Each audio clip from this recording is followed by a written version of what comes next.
සවස 6යි. මේ ශ්‍රී ලංකා ගුවන්විදුලි සංස්ථාවයි. මෙන්න ප්‍රවෘත්ති.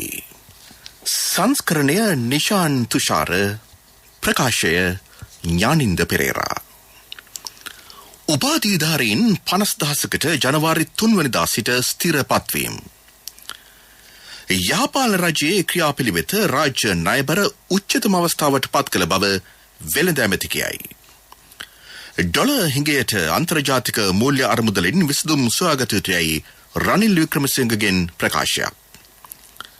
ලංගම බස් ගාස්තු වැඩි නොකිරීමේ තීරණයක්. වෙළඳපොලේ කිරිපිටි හිඟය මාසයකමාරකින් අවසන්. පාරිභෝගිකයින් තොග රැස් කර ගැනීම දේශීය කිරිපිටි හිඟයට හේතු බව නිෂ්පාදකයෝ කියති. බංග්ලාදේශයේ ණය මුදලට සහනයක්. ශ්‍රී ලංකන් ගුවන් සමාගමේ පාඩුව රුපියල් කෝටි 33,000 ඉක්මවයි. ගෑස් සිලින්ඩර් එකතු කිරීම මන්දගාමී වීම පිළිබඳව ලිට්‍රෝ සමාගමෙන් පැහැදිලි කිරීමක්. මුරුසි මුහුදේ තෙල් කාන්දුවක් සිදු කළ නෞකාවේ සිටි ශ්‍රී ලාංකිකයාට මාස 20ක සිරදඬුවමක්. ඇමරිකාවට අධික හිම පතනයක්. වසරේ ජාත්‍යන්තර ටෙස්ට් ක්‍රිකට් ක්‍රීඩකයා සම්මානයට දිමුත් කරුණාරත්න නිර්දේශ වෙයි. මේ ප්‍රවෘත්ති ප්‍රකාශය ශ්‍රී ලංකා ගුවන්විදුලි සංස්ථාවෙන්. අභ්‍යාසලාභී උපාධිධාරී වූ 50,000කට ආසන්න පිරිසක් ලබන ජනවාරි 3 වෙනිදා සිට ස්ථිර සේවයට බඳවා ගැනීති. අමාත්‍ය ජනක බණ්ඩාර තෙන්නකෝන් මහතාගේ උපදෙස් මත ඒ සඳහා අවශ්‍ය පියවර ගැනී. ජනාධිපති ගෝඨාභය රාජපක්ෂ මැතිතුමා බලයට පත් වූ වහාම උපාධිධාරීන් 60,000ක පිරිසකට රජයේ රැකියාව ලබා දීමට පියවර ගැනිණි. ඒ අනුව මෙම පිරිස අභ්‍යාසලාභී පුහුණුවට යොමු කර තිබුණි. ඉන් වසරක අභ්‍යාසලාභී පුහුණුව ලැබූ 50,000කට ආසන්න පිරිසක් ජනවාරි 3 වෙනිදා සිට සහ ඉදිරි පිරිසට ලබන අප්‍රේල් 1 වෙනිදා සිට රජයේ ස්ථිර සේවයට බඳවා ගැනීම සිදු වෙයි. මෙම පිරිස දැනට ඔවුන් පුහුණුව ලබන ස්ථානවල ඇති පුරප්පාඩුවලට යොදවනු ලැබේ. ඉදිරි පිරිස පුරප්පාඩු ඇති රජයේ වෙනත් ආයතනවල සේවයට යෙදවීමට නියමිතයි. පළාත් සභා යටතේ අභ්‍යාසලාභී පුහුණුව ලබන පිරිස එම පළාත් සභා යටතේ ස්ථිර සේවයට අන්තර්ග්‍රහණය කරයි. මෙම අභ්‍යාසලාභී උපාධිධාරීන්ට රැකියාව ලබා දීම සම්බන්ධව සොයාබලා ක්‍රියා කිරීමට ජනාධිපතිතුමා ත්‍රිපුද්ගල කමිටුවක්ද පත් කර ඇත. දිනේෂ් ගුණවර්ධන, ජනක බණ්ඩාර තෙන්නකෝන් සහ වාස්තේව නානායක්කාරයන් අමාත්‍යවරුන්ගෙන් මෙම කමිටුව සමන්විතයි. එම කමිටු වාර්තාවට අනුව පළාත් 9ට අනුයුක්ත කර ඇති අභ්‍යාසලාභී ගුරුවරුන් ස්ථිර කිරීමද මීට සමගාමීව සිදුවන බව අමාත්‍ය ජනක බණ්ඩාර තෙන්නකෝන් මහතා පවසයි. මෙරට නිදහසින් පසු ඉතිහාසයේ දරුණුතම ණය අර්බුදයේ උච්චතම අවස්ථාවට පත්ව ඇති බව අමාත්‍ය ආචාර්ය බන්දුල ගුණවර්ධන මහතා පවසයි. පැවති සියලු රජයන් අයවැය හිඟය පියවා ගැනීමට දේශීය හා විදේශීය වශයෙන් ණය ගෙවා ඇත. පැවති හා පවතින රජයන් වල සියලු මන්ත්‍රීවරුන් මෙම ණය අර්බුදයේ වග උත්තරකරුවන්ය. යාපාල රජය ක්‍රියා කළ ආකාරය නිසා රාජ්‍ය ණයබර උච්චතම අවස්ථාවට පත්විය. වසර 2030 වන තෙක් කුමන රජයක් පැවතියද විදේශ ණය හා පොලිය ගෙවීමට ඇමරිකානු ඩොලර් බිලියන 4.5 සිට 7ක් දක්වා ප්‍රමාණයක් වෙන් කිරීමට සිදුවන බව අමාත්‍යවරයා පෙන්වා දෙයි. ලංකාවේ නිදහසින් පස්සේ ඉතිහාසයේ රාජ්‍ය ණය උගුල උච්චතම තැනට ගෙන ගිය රජයේ බවට යහපන් රජයේ පරිවර්තනය වෙනවා. විදේශ ණය විශාල උගුලක අහු කරලා තියෙනවා. මේ නිසා නිදහසින් පස්සේ දිගටම රුපියල යගේ පිරිහිලා තියෙනවා. නිදහසින් පස්සේ මහින්ද රාජපක්ෂ යුගයේ හැරුණාම අනිත් යුගවල විදේශ සංචිත පහත වෙන්න තියෙනවා. විදේශ ආයෝජන අඩු වෙලා තියෙනවා. රට ඩොලර් අර්බුදයක ඉන්නවා. මේ සඳහා එක එක පුද්ගලයෝ හෝ එක එක පක්ෂවලට මේකට උත්තර දෙන්න බෑ. මේකට ආර්ථික විද්‍යාත්මක උත්තරයක් දෙන්න ඕනේ. ඒ සඳහා ජාතික වැඩපිළිවෙල ඇති කරගත යුතු වෙනවා. ඩොලර් හිඟය මේ වන විට රටට දරුණු ලෙස බලපා ඇති බැවින් ජාත්‍යන්තර මූල්‍ය අරමුදලින් ආධාර ලබා ගැනීමට යොමු යුතු බව පාර්ලිමේන්තු මන්ත්‍රී රනිල් වික්‍රමසිංහ මහතා පෙන්වා දෙයි. ඩොලර් හිඟය මේ වන විට රටේ ආර්ථිකයටද රටේ ජනතාව සහ ව්‍යාපාරවලටද දරුණු ලෙස බලපාන බව වික්‍රමසිංහ මහතා පෙන්වා දෙයි. බස්ගාස්තු සංශෝධන පිළිබඳ වාර්තාව අද ප්‍රවාහන අමාත්‍යාංශ ලේකම්වරයා වෙත බහර දීමට නියමිතව තිබුණි. නව බස්ගාස්තු සංශෝධන ලේඛනය අමාත්‍යවරයා විසින් හෙට ප්‍රකාශයට පත් කරනු ඇතැයි වාර්තා වේ.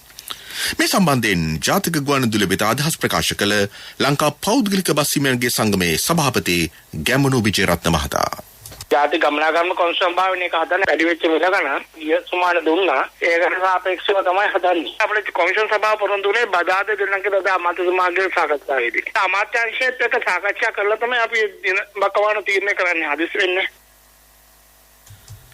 මේ මොහොතේදී ජනතාව අපහසුතාවට පත්වන පරිදි ලංගම බස් රථවල ගාස්තු කිසිදු සංශෝධනයකට ලක් නොකරන බව ලංගම සභාපති කේන්ශ්‍රී රණවක මහතා පවසයි.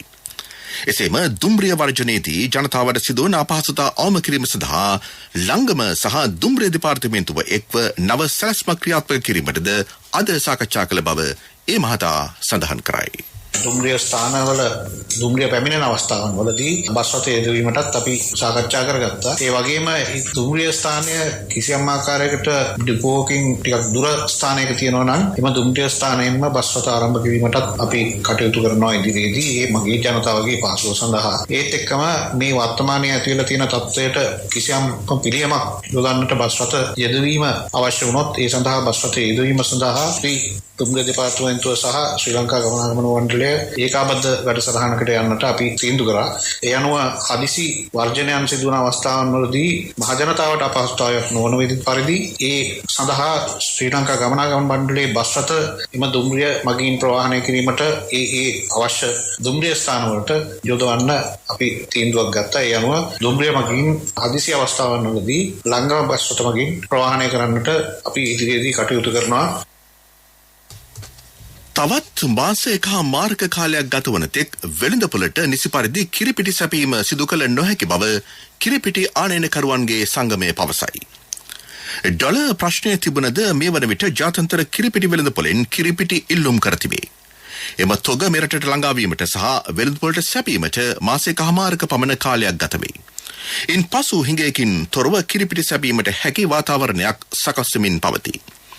කිරිපිටිවල මිල පිළිබඳව මේ වනතෙක් කිසිදු ඉල්ලීමක් කර නොමැත. රටේ පවතින ආර්ථික ගැටලු අතරේ සාධාරණ මිලකට කිරිපිටි ලබා දීමට හැකි විය. කුඩා දරුවන්ගේ කිරිපිටි වර්ග කිසිදු හිඟයකින් තොරව වෙළඳපොලේ ලබා ගැනීමට තිබේ. වැඩිහිටියන්ගේ සහ රෝගීන්ගේ කිරිපිටි වර්ගද සුලභව පවතී. මේ අතර දේශීය කිරිපිටි වර්ග හිඟයකින් තොරව වෙළඳපොලට සැපීම සිදු කළද පාරිභෝගිකයින් වැඩි වශයෙන් තොග රැස් කර ගැනීමට යාම නිසා වෙළඳපොලේ දේශීය කිරිපිටි හිඟවන බව දේශීය කිරිපිටි නිෂ්පාදකයෝ පෙන්වා දෙති.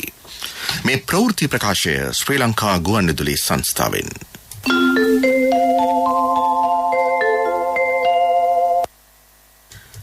බංග්ලාදේශ බැංකුව ශ්‍රී ලංකාවට ලබා දුන් ණය ගෙවීමට ඇති කාලය තවත් මාස 3කින් දීර්ඝ කරේ. ශ්‍රී ලංකාවේ ඉල්ලීමකට අනුව මෙම ණය පහසුකම අලුත් කර ඇති බව මා බැංකුවේ ජ්‍යෙෂ්ඨ නිලධාරියෙක් පැවසිය. ශ්‍රී ලංකාව සමග ඇති කරගත් මුදල් හුවමාරු ගණදිනුව යටතේ බංග්ලාදේශය ඩොලර් මිලියන 200ක ණය පහසුකමක් මේ රටට ලබා දුන්නේය. ශ්‍රී ලංකන් ගුවන් සමාගමේ අද වන විට පාඩුව රුපියල් කෝටි 33,000 ඉක්මවාමින් පවතින බව රාජ්‍ය විගණනය පෙන්වා දෙයි. පසුගිය රජය යටතේ මෙම පාඩුව අඛණ්ඩව වැඩි වී ඇත. මේ නිසා එම සමාගම පසුගිය කාලයේදී රාජ්‍ය භාණ්ඩාගාරයටද කිසිදු ආදායමක් ලබා දී නැත. මෙම පාඩුව සම්බන්ධව පාඩු ලබන ආයතන ප්‍රතිව්‍යුහගත කිරීමේ කාර්යසාධක බලකාය සමග ගිණුම්කාරක සභාව ශ්‍රී ලංකන් ගුවන් සමාගමට උපදෙස් දී ඇතත් ඒ සම්බන්ධව කිසිදු ප්‍රතිචාරයක් ඔවුන් දක්වා නැත. රාජ්‍ය විගණනය මෙම අතිවිශාල පාඩුව සම්බන්ධයෙන් යවුන් ලබන විගණන විමසුම් සියල්ලද නොසලකා හැර තිබේ. ශ්‍රී ලංකන් ගුවන් සමාගමේ සේවකයෝ 4,500ක් සිටිති. අධ්‍යක්ෂ මණ්ඩලයේ ඉහළම වැටුප රුපියල් ලක්ෂ 30ක් පමණ වේ. සෙසු අධ්‍යක්ෂවරුන් සහ ඉහළ නිලධාරීන්ගේ වැටුප රුපියල් ලක්ෂ 10ක් පමණ වේ. ශ්‍රී ලංකන් ගුවන් සමාගම කංජිතෙල් නීතිගත සංස්ථාවට විශාල ණය මුදලක් ගෙවීමට තිබේ. පසුගිය වසරේ අලාභය පමණක් රුපියල් කෝටි 4,700ක් වන බවද රාජ්‍ය විගණනය පෙන්වා දෙයි. වෙළඳ නියෝජිතයින් සතුව ඇති ප්‍රමිතියෙන් තොර ගෑස් සිලින්ඩරවල ගෑස් ඉවත් කිරීම පහසුවෙන් කළ නොහැකි නිසා සිලින්ඩර එකතු කිරීම මන්දගාමී වියතයි ලිට්‍රෝ ගෑස් සමාගම පවසයි. එම ගෑස් ඉවත් කිරීමට අදාළ තාක්ෂණික උපකරණ විදේශ රටවලින් ගෙන ආ යුතු බැවින් ඒ සඳහා කාලයක් ගත වෙයි. මේ නිසා ජනතාවට මුහුණ දීමට සිදුව ඇති අපහසුතාව පිළිබඳව එම සමාගම කනගාටුව පළ කරයි. ඉන්දියානු සාගරයේ පිහිටි මුරිසිය දූපත් ආසන්න කොරල් පරතීරයේ ගැටි සාගරයේ වෙත ඉන්ධන කාන්දුවක් සිදු කළ MV වකශියෝ නෞකාවේ කපිතාන්වරයාට සහ ඒ දෙවැන්නා ලෙස ක්‍රියා කළ ශ්‍රී ලාංකිකයෙකු වන සුබෝධ ජනේන්ද්‍ර තිලකරත්න යන අයට එරෙහිව මාස 20ක සිරදඬුවමක් පැනවීමට මුරිසිය අධිකරණය තීරණය කර ඇත. නෞකාව අනාරක්ෂිතව යාත්‍රා කරමින් අඳුරට භාජනය කර ඇති බවට ඔවුන් දෙදෙනාට එල්ල වූ චෝදනාවලට වැරදිකරුවන් වී තිබේ. මෙම සිදුවීම මුරිසිය දූපත් ආශ්‍රිතව සිදු වූ දරුණුතම පාරිසරික විනාශය ලෙසද සැලකේ. මෙම නෞකාව මුරිසිය දූපත් ආශ්‍රිතව අනතුරට ලක්වන විට එය සිංගප්පූරුවේ සිට බ්‍රසීලය දක්වා ඉන්ධන ටොන් 3800කට අධික ප්‍රමාණයක් ප්‍රවාහනය කරමින් සිට ඇත. ඒත් එම ගමනේදී නෞකාව මුරිසිය දූපතේ නිර්තදිකවරලට ඔබෙන් පිහිටි මෙම කොරල් පර ප්‍රදේශය වෙත යාත්‍රා කරවීම නිසා අනතුර සිදුවිය. මෙහිදී බොරතෙල් ටොන් 10කට අධික ප්‍රමාණයක් සාගරයේ වෙත කාන්දු වී ඇති අතර ගලවා ගැනීමේ කණ්ඩායම් පැමිණ ඉතිරි තෙල් කාන්දු වීම වළක්වා තිබේ. ප්‍රමුඛ පුවත මීළඟට. ප්‍රමුඛ පුවත ඔබ වෙත ගෙනෙන්නේ සෑම ගෙදරකම සිටිය යුතු වෙද මහත්මයා සිද්ධාලේප. ඓතිහාසික සබරගමු මහසමන් දේවාල පරිශ්‍රයේ අභිනවයෙන් තැන්පත් කළ ශෛලමය සමාධි බුද්ධ ප්‍රතිමා වහන්සේ නිරාවරණය සහ පළමු මල් පූජා පින්කම අග්‍රාමාත්‍ය මහින්ද රාජපක්ෂ මහතාගේ ප්‍රධානත්වයෙන් අද පැවැත්විනි. රත්නපුර ශ්‍රී සුබනාරාම විහාරස්ථානාධිපති පූජ්‍ය කරවිට උපනන්ද ස්වාමින් වහන්සේ මෙහිදී අභිනව ශෛලමය සමාධි බුද්ධ ප්‍රතිමා වහන්සේ නිරාවරණය කළහ. අනතුරුව අග්‍රාමාත්‍ය මහින්ද රාජපක්ෂ මහතා බුද්ධ ප්‍රතිමා වහන්සේට පළමු මල් පූජාව පැවැත්විය. අග්‍රාමාත්‍යතුමාගේ සංකල්පයක් අනුව සමාධි බුද්ධ ප්‍රතිමා වහන්සේ තැන්පත් කරනු අතර ඊට අදාළ ඉදිකිරීම් සඳහා රාජ්‍ය ඉංජිනේරු සංස්ථාව මැදිහත් විය.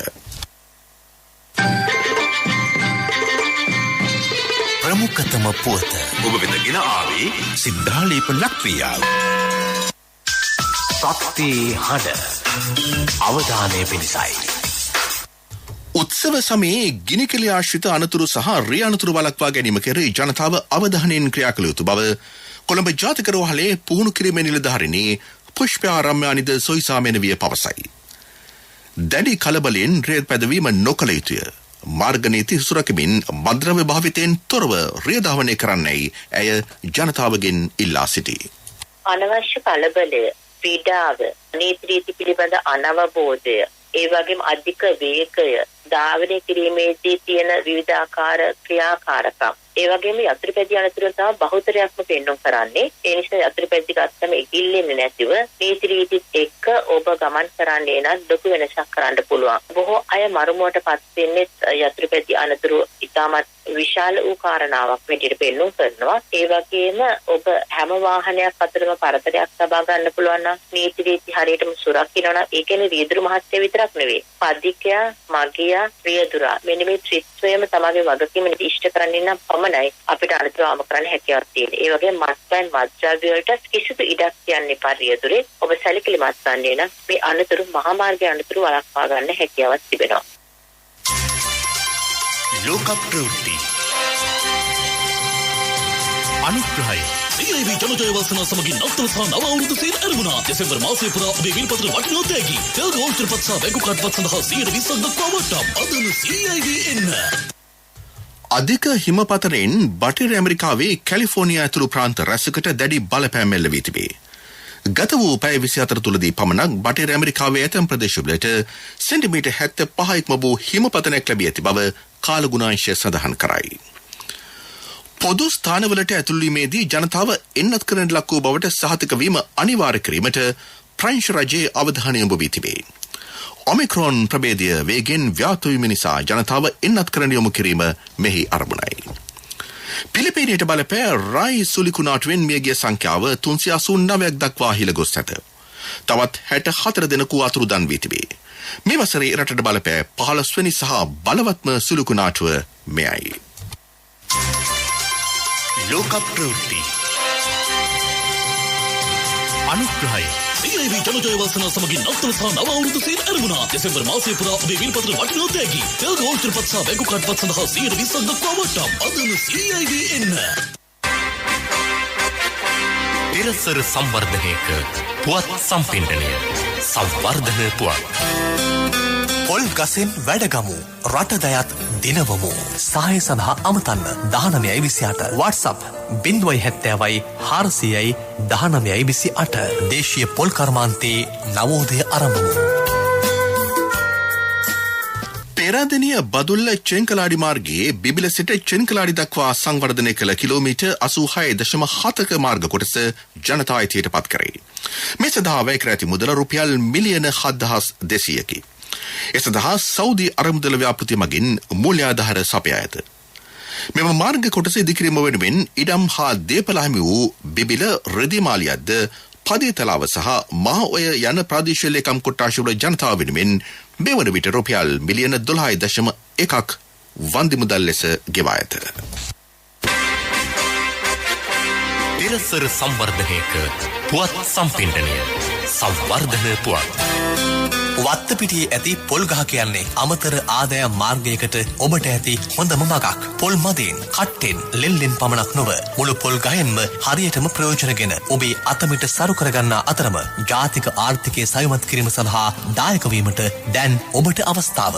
ඵලදායීතාව වැඩි කරගන්න, නාස්තිය අවම කරගන්න, උවදුරු වළක්වා ගන්න. පොල් වගාව සරු කර ගැනීම සඳහා අනුගමනය කළ යුතු දේ පිළිබඳව තවත් බොහෝ තාක්ෂණික සහයෝගය ලබා දෙන්න පොල් පර්යේෂණ ආයතනයේ සූදානම්. සහාය සඳහා අමතන්න 1928. WhatsApp 070යි 400යි 1928. ක්‍රීඩා පුවත්. වසරේ ටෙස්ට් ක්‍රිකට් ක්‍රීඩකයා සම්මානය සඳහා ජාත්‍යන්තර ක්‍රිකට් කවුන්සිලය විසින් නිර්දේශිත සිව් දෙනා අතරට ශ්‍රී ලංකා ටෙස්ට් ක්‍රිකට් නායක දිමුත් කරුණාරත්න ද ඇතුළත් වෙයි. අනෙක් තිදෙනා වන්නේ නවසීලන්තයේ කයිල් ජෙම්සන්, ඉන්දියාවේ රවිචන්ද්‍රන් අශ්වින් සහ එංගලන්තයේ ජෝ රූට්ය. අවුරුදු 19 පාල ආසියානු කුස්ලාන ක්‍රිකට් තරඟාවලියේ ශ්‍රී ලංකාව සහ බංග්ලාදේශය අතර තරඟය තීරණයකින් තොරව අවසන් විය. තරඟය නතර කරන විට බංග්ලාදේශ 19 පාල පිළ ඕවර් 33කදී කඩලු 4ක් දැවී ලකුණු 130ක් රැස් කරගෙන සිටියේ. තරඟයේ විනිසුරුවරයෙකුට කොවිඩ් වැළඳී ඇති බව තහවුරු වීම නිසා තරඟය අතරමඟ නතර කෙරුණි.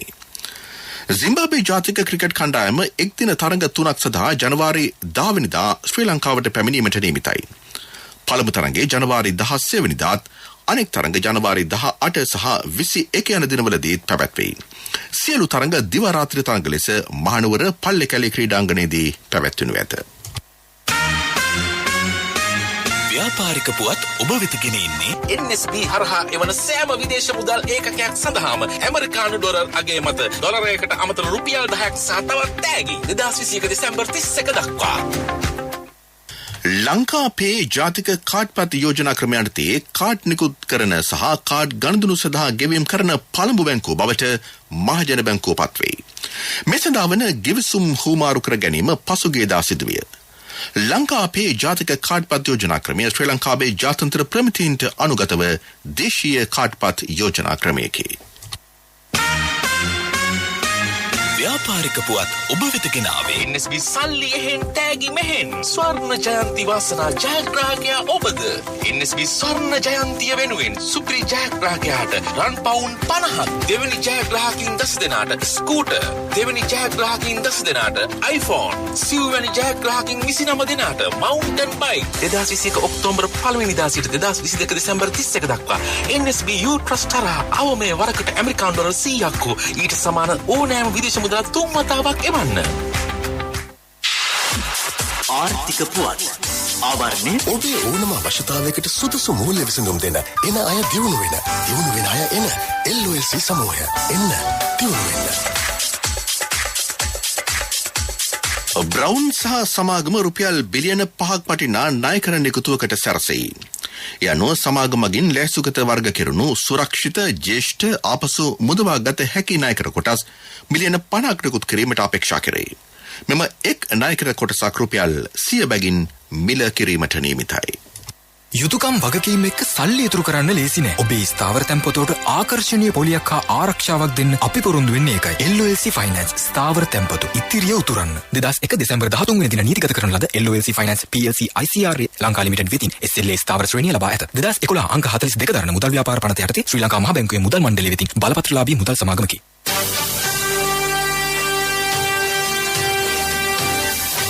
කාලගුණ වාර්තාව.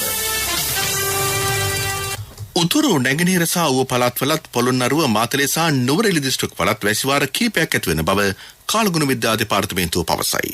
සෙසු ප්‍රදේශවල ප්‍රධාන වශයෙන් වැසි රහිත කාලගුණයක් පවතී. සවස ප්‍රධාන ප්‍රවෘත්ති ප්‍රකාශයේ සිරස්තල දැන්වෙන්න යලිත්. උපාධිධාරීන් 50,000කට ජනවාරි 3 වෙනිදා සිට ස්ථිරපත්වීම. යාපාන රජයේ ක්‍රියාපිළිවෙත රාජ්‍ය ණයබර උච්චතම අවස්ථාවට පත් කළ බව වෙළඳ ඇමතිකයයි. ඩොලර් හිඟයට අන්තර්ජාතික මූල්‍ය අරමුදලෙන් විසඳුම් සොයාගත යුතුයයි රනිල් වික්‍රමසිංහගෙන් ප්‍රකාශයක්. ළංගම බස් ගාස්තු වැඩි නොකිරීමේ තීරණයක්.